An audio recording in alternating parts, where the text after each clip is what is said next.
मन परिवार के विशेषताओं के गुणों के गीत भी गा रहे हैं और ब्रह्मा भोजन भी मजे से खा रहे हैं।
ఈశ్వరయ్య బ్రహ్మకుమారీస్ ఈ లోక కళ్యాణం కోసం, వరల్డ్ పీస్ కోసం, ప్రపంచంలోనే అతిపెద్ద ఆధ్యాత్మిక పీస్ కేంద్రం.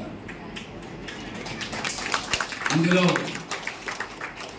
ఈరోజు ఈ బృహత్తర కార్యక్రమంలో ఆశీనులు అవ్వడం కూడా పూర్వజన్మ సుకృతంగా భావిస్తూ ఈ సంస్థ ఏర్పడి 88 సంవత్సరాలు పూర్తి చేసుకున్న సందర్భంగా అందరికి కూడా 88వ జన్మదిన శుభాకాంక్షల్ని అందరూ తెలియజేశారు.